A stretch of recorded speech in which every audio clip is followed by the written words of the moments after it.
One of the most devastating impacts of COVID-19 is that millions of people are struggling to feed their families. Today, we're going to speak or we're going to hear from an amazing organization that is not only providing food for those impacted, but also feeding our healthcare workers on the front lines, our heroes. Good morning.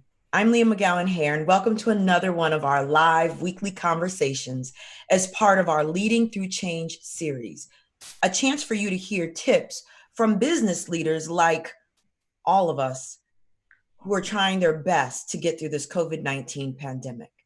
Now, before I turn it over to my dynamic host, Salesforce Chief Philanthropy Officer, Ebony Beckwith, I want to preview the next hour. Now, Ebony will be interviewing both José Andrés, who founded the nonprofit World Central Kitchen to help feed people in areas affected by natural disasters, and Dave Matthews, who's been a longstanding supporter of World Central Kitchen, raising money and using his music to lift people up in dark times like this. After the conversation, Dave is going to perform a couple of songs for us, so a real treat. Now, if you have any questions for Jose, Dave, or Ebony, please submit them in the Q&A section on the screen, and we'll try to get to as many as possible later in the show. Now, if you're watching on Twitter, please use the hashtag #LeadingThroughChange. On Facebook and LinkedIn, you can add your questions to the social stream alongside the video. And as we did in the last few weeks, we want to support World Central Kitchen ourselves by texting meals, that's MEALS, to 80100. You can donate $10 to World Central Kitchen. Now, in alignment with Rally for Restaurants, Salesforce will be matching donations up to a total of $200,000 through June 1st. So again, text meals, MEALS, to 80100 to help. U.S. carriers only, message and data rates may apply. With that, over to you, Ebony. Thank you so much, Leah, and thank you to everyone joining us, watching us today during these challenging times. I want to just start by saying that our hearts go out to everyone who is affected by this pandemic, either directly or indirectly. And our deepest gratitude is with those serving on the front lines, helping keep everyone safe and healthy. You know, here at Salesforce, we believe that business can be the greatest platform for change. And now more than ever, that couldn't be more true. And one of our top priorities is making sure that we're doing our part.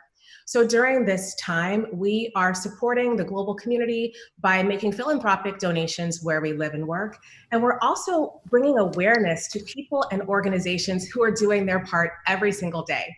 So I thought I would start off the show by telling you a little story, a brief story of something that happened about a little over a month ago, right here in the Bay Area. And so as you may know, about a month ago, the Grand Princess cruise ship was docked in the port of Oakland, actually not more than about 1.5 miles away from my home. And what was so special and unique about this cruise ship is that some of the people on board had contracted COVID-19. And so they weren't able to leave the ship. This was a tricky situation for them. But what I love is that enter José Andrés and his team. José flew across the country. And I think of this, when I think about this, I think of José as being part superhero, part chef, flying across the country and providing and creating a workspace. He literally forklifted meals to the passengers and the crew, making sure that everyone was fed. And that's just how he and his team roll. And what I love is that Time Magazine calls World Central Kitchen the world's most prominent first responder for food. Also joining us today with José is his good friend and our good friend, Dave Matthews. And I know he needs no introduction, but you may know him as a musician, a songwriter, a record label owner, a Grammy Award-winning artist, and many more. But today we're going to talk to him about his philanthropic efforts because he has been supporting World Central Kitchen for a few years now and really helping provide donations to fight their philanthropic efforts about COVID-19. So I want to just say welcome to you both. Thank you so much for being here today. Thank you. Thank you very much too. Now, during these challenging times, I really like to start off all my conversations by keeping it really positive. So, because I really truly believe that gratitude is the antidote to fear and anxiety. So, I just want to start off by having you tell me one thing that you're grateful for today. Jose, I'm going to jump in Okay. because, well, I'm grateful for Jose, which is a good start. It's probably why I'm here. But I will say that one of the surprises in this strange and precarious time, one of the things that has surprised me, and I hope that a lot of people are experiencing this. It's not always easy, but I'm extremely grateful for it. I have two 18-year-old girls, and I have a 12-year-old boy, and their mom is my soul partner, and so and I have my nephew, and we have been forced to stay together with very little contact with anyone else since this all started. And we were in Seattle, so it's been a little while. And we came to Virginia, and now we're in the woods in Virginia. But and so I'm very grateful for that. But just being with my family and playing games many more times than we normally do, because and spending time and having heartfelt conversations and sort of discussing what we think about the world and what we think about what's happening and about anything, and making dinners together. Not as good as Jose's always, but we try and emulate it, and just being forced to kind of indulge each other has been really a gift that I didn't expect. And so that's the thing that comes to mind most, that I'm most grateful for. Thank you for sharing that. And Chef, how about you? Well, I'm thankful for obviously for Dave to be here, for all of you to be here with us and helping move the ideas of World Central Kitchen forward. But I will agree with Dave. Family, I don't think we give enough value to the meaning of family. I always say that we are who we are thanks to the people we have around us. It's not about I, the person, but we, the people. And I know that I'm surrounded by a wife I don't deserve, by three daughters, that I get more love from them, that love I can give back. And obviously for being blessed with having amazing friends and team members that across cities, across America, they could be at home, but they see the call to feed fellow citizens in need, and they volunteer day in and day out, almost working more now than ever, with one simple purpose: feed the hungry and bring water to the thirsty. And I'm blessed that they are willing to do this, bringing empathy forward, one plate of food at a time. And I'm so thankful to all of them for what they do for everybody in America and around the world. Let's pick up there. So you have described, Chef, as feeding people during a crisis, as providing them with a plate full of hope. It's really a message from the community that someone somewhere cares about them. And I really love that sentiment. So I was wondering if that influenced your decision to start World Central Kitchen, if you could talk about the starting process. Well, I think I realized a long time ago that people don't want our pity, that people want our respect. And sometimes I think we are failing the people because I see too many people in an office, in a building, in a headquarters of a big organization talking about what people need versus having boots on the ground and being next to the people and listening to them, what they need from us. And I think we don't do that enough. So World Central Kitchen just began very much many years ago, even before World Central Kitchen was founded, was meeting Robert Egger, one of the best food fighters in the history of mankind. He created DC Central Kitchen here in Washington, D.C., almost over 30 years ago, with one simple idea: just make sure we don't waste food, but more important, let's make sure we don't waste people. So through no wasting food, he empowers people. He took homeless out of the street and trained them to be cooks. And in the process, we were feeding the homeless population. That moment, I really saw the power of food to improve and change the world. Robert Egger told me when I was 23, that seems that charity is always about the redemption of the giver, when charity should be about the liberation of the receiver. I've been following these footsteps with him in many cities across America. And when Haiti happened, I got the call to go to Port-au-Prince after the devastated earthquake in 2010. And it's very much when World Central Kitchen began. Based on those simple principles, let's bring hope, one plate of food at a time, and let's make sure that we never again waste lives, waste people. And in the process, we can create a better world.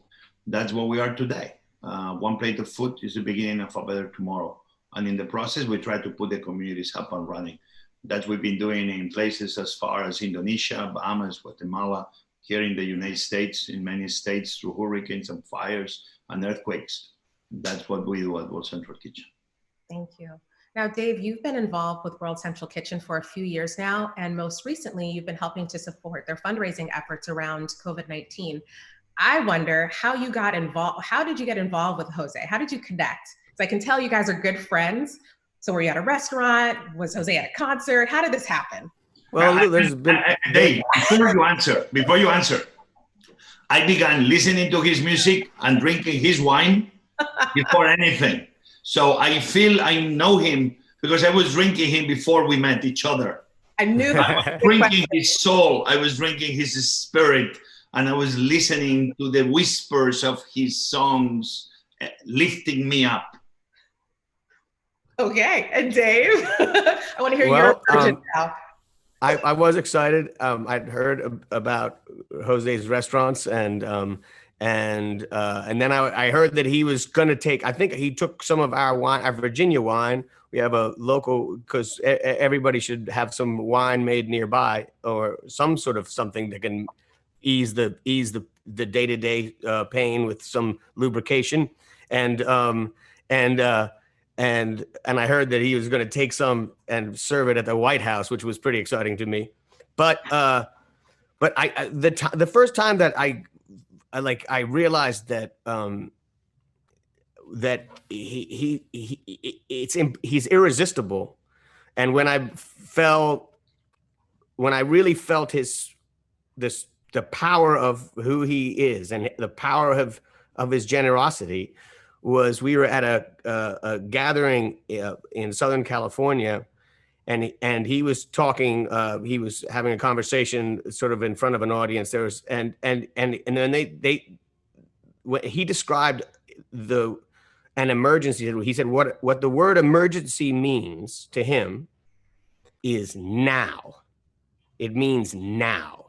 It doesn't mean we need to get together the right people to go and deal with this problem that's happening in this place, whether it's New Orleans or whether it's in the Bahamas or whether it's in Southern Africa or wherever it is in the world.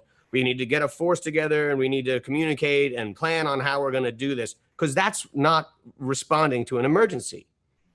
What he did and has done again and again where governments fail is he goes now, and he goes right to the source of the thing. And when he said that, when I fell in love with him, and then we had some wine later, and we fell more in love. And I think, but I'm mad for him. I can never have enough time with him, but I know he's busy. Mm-hmm. And I think what he does when he goes to a place and uses the qualities of the people that are there, because he doesn't just come in and do. He comes in and finds the strength, finds the qualities, finds the baker, finds and gets everything happening there. So it's sort of like he comes to a place and gives them access to their own salvation, mm-hmm.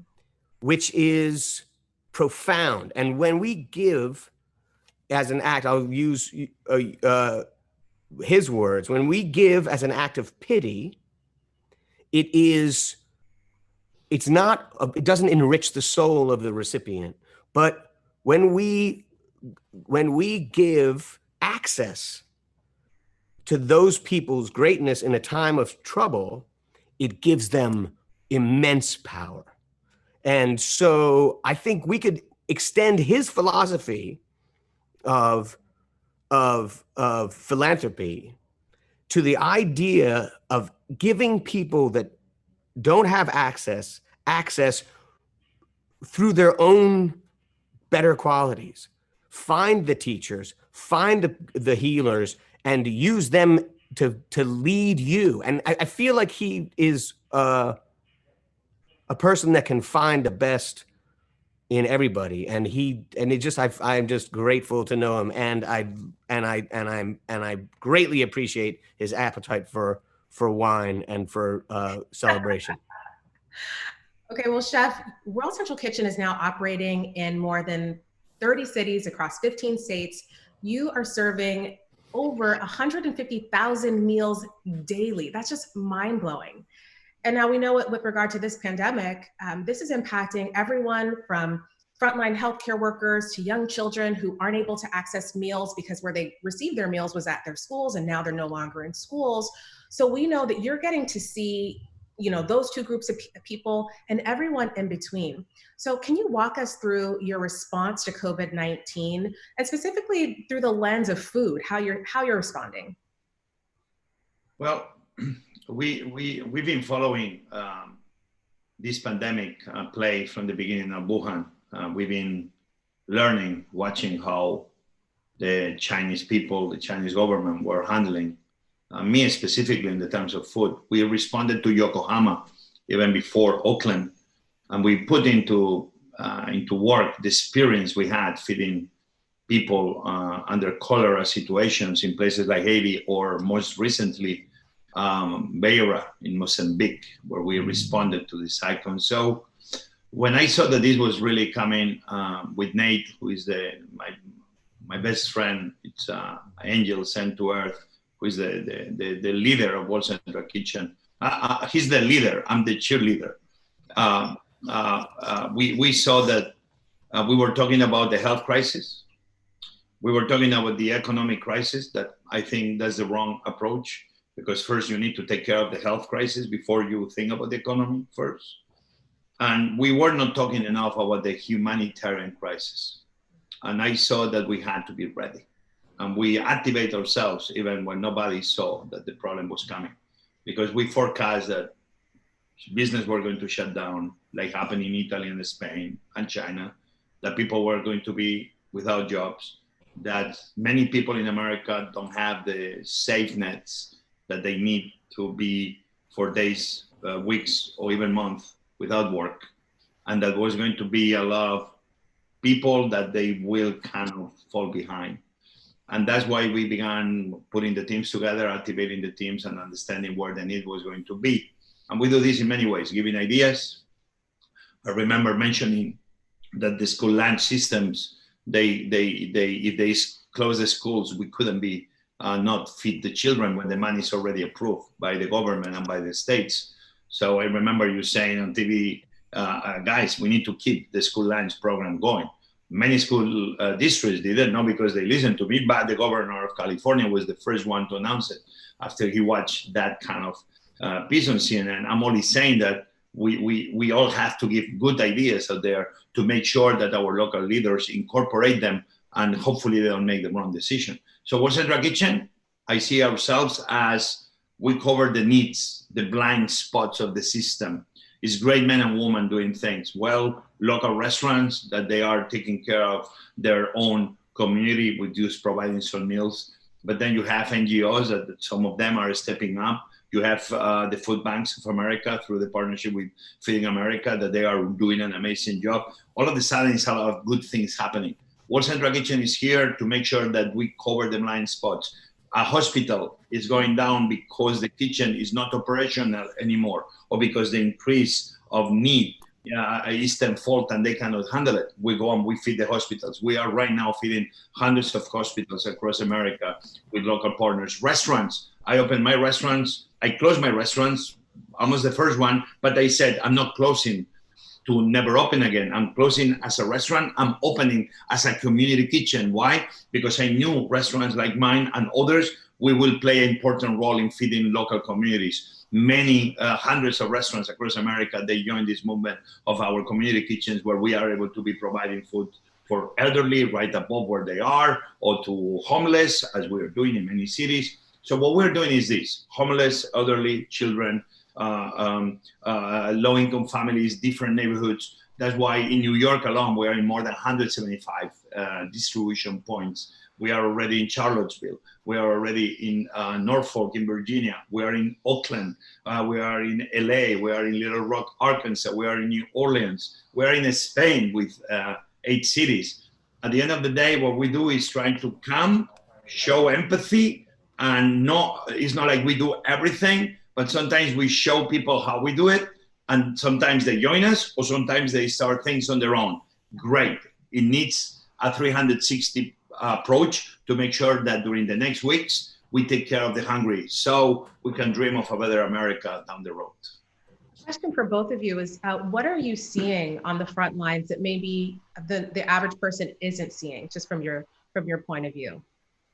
I'll go first, Dave. I mean, I just came back from 2 days and a half in Manhattan, in New York. And we're in a place called Corona, in the heart of Queens.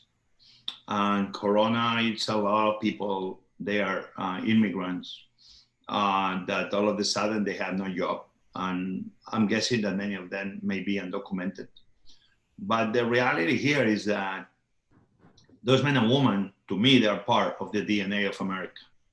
I understand we are having a big conversation about immigrants and undocumented, and I can agree with everybody about anything. But what I have to say is this: we cannot live in this lie where we need those men and women so we can run our lives as we want, that we can have our golf courses perfectly ready, that we can have our food delivered home, that we have many things that we take for granted done by people that are undocumented, underpaid, sometimes without any healthcare. And all of a sudden, in moments like this, we forget them. They are part of America. They are part of the American dream. Immigrants, in many ways, feed America by working in farms, by working in restaurants. And the big lie is that without them, we wouldn't be enjoying the quality of life we have. It's not right, and we need to make right where there is wrong. In moments like this, you have communities like them all across America. That is Americans by born, or Americans because they work hard to belong, that they need us to be there for them. This is what I see in America, that we have a lot of people that somehow they are ghosts of the system, that in moments like this, we should support them, because when things are good, they are always supporting us, even if we don't notice. Dave, anything to add to that? Thank you, Chef. He really covered so much, and it really is the truth that in times like this, is when our better natures should prevail, and we should be thinking about how we can come together in our communities, how we can come together in the greater communities, in our states, how we can come together as a nation, how we can come together as a world. Every opportunity to build bridges in this situation should happen. Not to be foolish, not go around kissing everybody. Obviously, that's not what we're doing right now. But to build a better system of understanding so we can move forward. I just think, well, I'm just repeating what Jose has so eloquently said. But when I think of the people, I have a great friend who's sort of constantly updating us, who an emergency room doctor, and he's in Seattle, and he says, they seem to be having a little bit of breath there, like they can see somehow that at least there's a lull approaching in that city, and the numbers seem to be somewhat at least spreading out rather than landing as heavily. But to just to know him and just to see what he's gone through, and just every time there's been a downplaying of the problem or a lessening of what we're facing, he's looked at us with this face of exasperation, like, this is crazy. we have got to realize what this is, and we need to come together and solve it as a community, as a one people. We need to have single voices powerfully saying the same things. We can't be bickering. And so it's great to have leaders, in my opinion, like Jose, who are clear about what's happening here. We don't need to listen to the bickering of politics. We need to listen to the wisdom of people who are actually changing the situation for the better. Great. So I'm going to turn it back over to my good friend and colleague, Leah. I know we have a lot of questions from the audience coming in right now. So Leah, back over to you. Thank you so much. And oh my goodness, such great conversation. And I echo what you said, Dave. Just my little 3 minutes backstage, virtually backstage with Jose has fed my soul. I mean, this man, I need like a whole hour just hanging out with Jose, feeding my soul. And Jose, don't drive home. And Jose, you said something that really resonated with me too, is that, we can't have the people in the, ivory white towers looking down and telling people on the streets what they need. And a dear friend of mine, Chris Duarte, introduced me to Brian Stevenson, who talks about the power of proximity and how important it is. If you're going to serve people, you've got to know, you've got to understand people and their needs, and not just sort of from above. So I really love that. Yeah, thank you. All right, first question from Thomas. Jose, your homeland of Spain has been one of the countries hit hardest by the pandemic. Have you been able to support from afar? How hard has that been for you? Okay, Spain for me, I saw in the distance what was going on. My father and mother were nurses. I have a lot of people that I know in the healthcare in Spain. Many of them are family, cousins of mine. Many friends of my dad and mom. So for me, watching what was going on was heartbreaking. I had an aunt that passed away a couple of weeks ago in Madrid, Carmen. And for me, it was kind of hard to see what was happening there and what was about to be happening here. But in these moments, you don't grieve, you take action.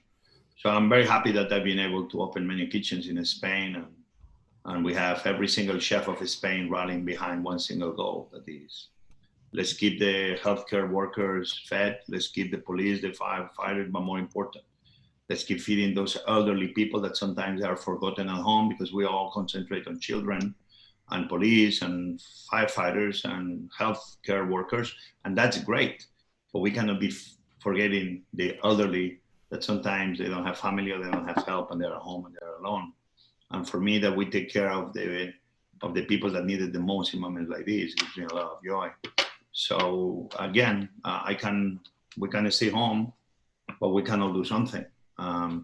In a cook's life, we feed the few, but we have the power to feed the many. In moments like this, I'm very happy that my entire community around the world is committing themselves to this very simple principle, which is feed as many people as we can. And I'm going to be on my way to Spain very soon, as soon as everything is organized here, more or less, to go to give thanks to the many chefs and restaurants and volunteers that they've come together to feed as many people as we could. That's just awesome. Awesome. Our next question from Ryan for Dave. What kind of response have you gotten from your fans to some of your performances from home? It seems like people are really into it. I've heard some positive feedback for the most part. And sometimes I think I'm shielded from, if anyone has anything bad to say, I'm not looking for it. But for me, it's been a relief to be able to, it's been a source of something to do, to be able to work on some performances and whether it's the farm aid thing or the thing from my house. It's been a place to put my sort of pent up, unspent energy. And so I've heard good things but it makes me just want to do more of them and put them in places where maybe they can be helpful in this situation. Like doing this with y'all. And Getting to hang out with Jose a little bit is also really nice. If I get messages from my friends back in South Africa. I get messages from people around the world that have heard them, and it feels right. It feels good, so I've enjoyed the response, and I hopefully keep it interesting. Yeah. Great. We're looking forward to hearing some later today. Did you catch that paper airplane that just got flown in Jose's window? Because I'm trying to get help from people and they don't listen to me, and I'm trying to send them a message with a plane. I brought a message, but I feel like alone on an island. And this is a way for me to connect with people around me that they are not around me. Oh, that's hilarious. Oh, Jose is just a hoot. He is a hoot. I'm trying to cook for you because I cannot believe you asked Dave to sing and you didn't ask me to cook. Listen, you don't like my cooking, or what happened? Yeah, I'm always open to a meal. Me too. I've been organizing a dish as we've been on the camera. That's why I look distracted sometimes. And when you finish, if you give me a minute, I'll show you a dish that anybody can cook at home in 30 seconds. Awesome. Oh, I want this. I want to know this. Show me now. I'm not ready yet. Keep going with the interview. I don't want to. All right. I think we have time for one last question. All right. One last question. So from Leah on the live stream for Jose and Dave, both of you do business with live events, going out to restaurants. How do you see this impacting the future of both concerts and going to dinner? Well, I'll go first. It's impossible to know it really is impossible to know what the future of large collections of people together or small, crowds of people, and when that's going to resume. And so, we take it as we go. Of course, it's not just playing live, it's making music. And so it's the thing that I do the most. And so that's what I'll try and do. And also try and learn from Jose's Instagram how to cook fried rice the right way. I made your fried rice last night, Jose. Hey! So,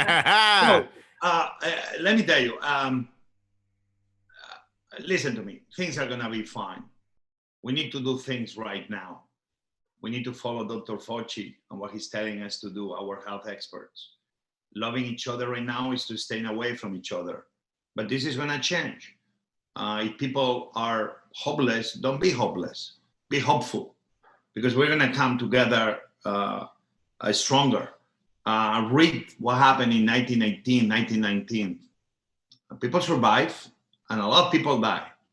Hundreds of thousands, millions of people die. We are controlling things better in the world right now. We were supposed to do better. Some people fell, but that's okay. If you read what happened in 18th and 19th, people came back. It's okay. Before we know, we're going to be again in the restaurants. Before we know, we're going to be again listening to the great music of Dave Matthews and many others. So don't worry, but to be there sooner and quicker, we all need to follow the rules of engagement of right now. This is what everybody should be doing. So don't worry, we're going to back to normal before we know. But the next few months is going to require a little bit of adapting. But before we know, restaurants will go back again to normal. We'll hug each other again, and we'll be who we want to be. And maybe cities will not be the same way in the future, because why are we all living in these super cities when we can be more spread out? It'll be things like this that maybe will happen, but learn from the past. We'll be okay before we know it. But right now, loving each other, caring for each other is keeping away from each other. And before we know, we'll all be together again. So I have no doubt of that. Thank you so much, Jose. And I think now it's time to hear, Dave, from you. Will you please honor us with your musical presence? Can I make my recipe, or I do it after? Do that after. All right. It'll be ready when I'm finished. Take it away. I'm already ready. I've been doing it in the middle. I've been improvising, and I'm using Salesforce technology. That's what I love about Mark Benoff. He's a man of action, and that's why we have a menu of sardines, seaweed, and avocado. Canned sardines, so everybody can eat fish, even in the middle of an emergency. So here's what we're gonna do. Dave is gonna play, and then you'll show us how to make this meal. Deal? Deal. All right, go ahead, Dave. All right, so I think the whole world wants to see. There it is. Okay, do it one more time for everyone. You got it meat right. I don't know where mine is. Wow. Awesome. That is talent. But you I gotta find my earpiece. If I put it in the sky, you don't see it, so I keep it here. That's great. I think we were all wondering if you could really accomplish that on live television. So the other thing, Jose, just before we leave, Chef, we would love for you to show us your 30-second meal. Okay, so cans. Everybody needs to be buying cans. We don't need to be eating omega-3 fish, and it's very affordable cans. Buy cans, have them home. You have fish ready to go. My daughters love it. So these cans is of sardines. It happens I have some avocados. They are not very nice looking, but the avocados are great because if one day you are somewhere and you don't have a plate, the skin of the avocado becomes that plate. But take a look at what I do. I love this seaweed, which is super cool. I have some of the avocado. I put it right on the seaweed, and then I get one or two of the sardines, and I put it right here. Then you can put some black pepper or some salt.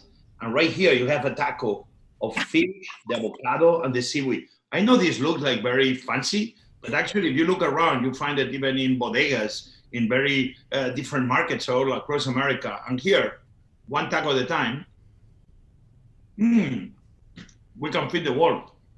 Oh man, this is good. I'm sorry, but this is good. I love it. That was great. Super simple. Super. I got to tell you that I know I have many cans of sardines in at my house because that's the kind of person I am. I love sardines. I love them on toast. I love them anyway. So now I have a new way to eat sardines. I love sardines, yeah. Jose, and I love you very much. You should do, I want to be a sardine. I want to be next to you. You know, because sardines are so lovely. Take a look. I mean, sardines, they love to be near each other, close to each other. Obviously, they're not practicing social distancing. They're not good for corona, but they are good because they are protected.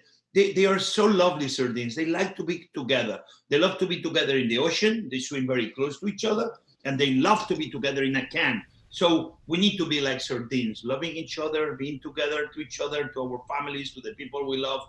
If we are all more like sardines, I believe the world will be a better place. And I know Dave agrees with me. So sardines. We couldn't agree more. Chef and Dave, thank you so much. That was truly amazing. And I just want to say that was exactly, I think, what we all needed right now. So now I want to hand it back over to Leah to close us out. Oh my goodness, so much goodness. I mean, I'm walking away musically fed with food, and I have a whole new perspective on sardines. Wow. Thank you so much, Jose. Thank you for walking in your purpose and inspiring us all to walk in ours. Dave, thank you for your music, just really uplifting, and continue to share your gifts with the world. It is doing so much healing for so many people. And Ebony, thank you so much for being an amazing host. Now you can find more about our Leading Through Change stories at salesforce.com/blog. And finally, please, one more reminder, you can text MEALS, MEALS, to 80100 to donate $10 to Jose's World Central Kitchen. Again, that's MEALS, MEALS, 80100 to help. Now, we'll be back next Tuesday, April 21st. In the meantime, please take care of yourself and each other.